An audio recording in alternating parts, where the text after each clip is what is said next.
Action. Okay. And now we're getting a little punchy. We've done a few too many of these videos today. Okay. Sit up nice and straight for me, patient. No. Yes. Okay, I'll pay you later. We are going to be working down onto the actual arm now. We're done with the back and the scapula and all that kind of stuff. Okay, so we're gonna start with the Coracobrachialis, because I think I skipped that one earlier on.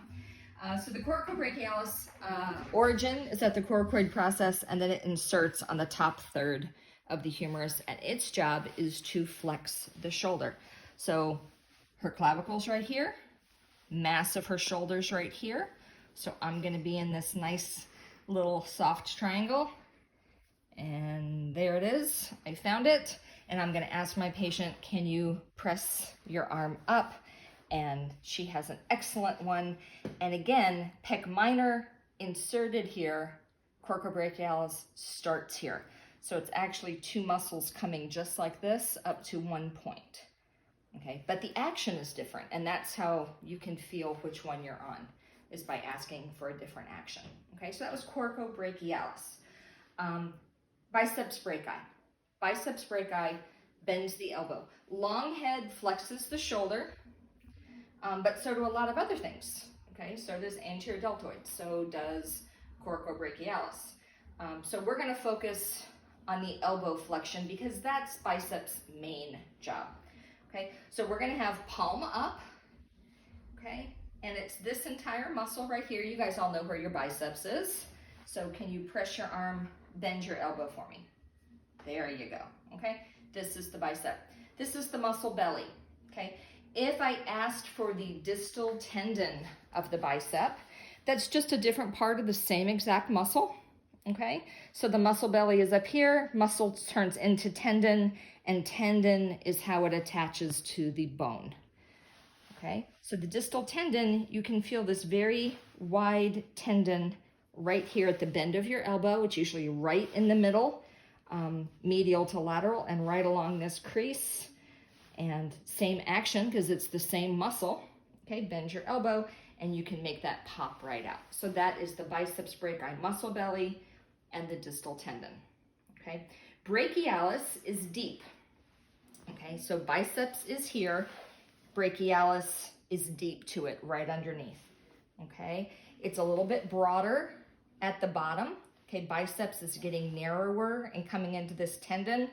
Brachialis stays broad, okay? So if I find her tendon and I go on either side of it and press back, I should be pressing into brachialis.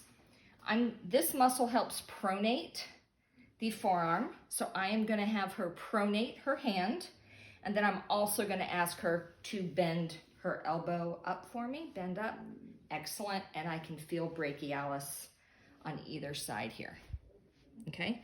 Biceps is a supinator, brachialis is a pronator, so if you add those motions in, it helps you differentiate between the two, okay? Next muscle, the 3 Bs, bend the elbow, brachialis, biceps, and now brachioradialis. So brachioradialis is our next muscle.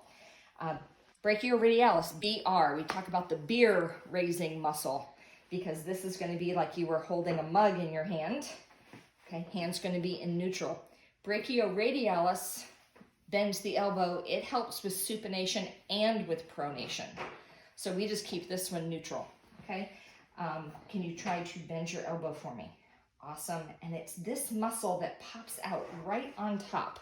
The guard muscle. Yep, and you know what? We're in kind of a funky light. Can you turn your body a little bit this way? This? Yeah, perfect. And I'm gonna get out of the light just like this. And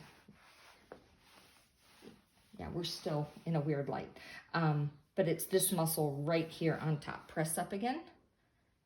Good, you can kind of see it popping out right It's there. got a bit of a shadow over it. I know. Here, come over here and turn this way. Okay, It could be part of you too. I'm trying to stay out of I the know. way. Can you You see can that see a little it bit better? Do I stop? I'm just gonna zoom in. Okay. Well, hopefully people are doing this to themselves at home, and you can see yours usually pretty well. So that is brachioradialis. last two for today. Supinator. Supinator, guess what it does? Make soup. I was gonna say that. It doesn't make soup. I was gonna say it helps you pour soup. No, it helps you hold soup. It helps supinate the hand, okay? So if we start the patient, hi, how you doing? This is your good hand, right? Okay. Okay, and let's get it on the edge of the table right there. And, no, you go this way. Cameraman, this way. Thank you. We're gonna be right here. Okay, so we're gonna find the head of the radius.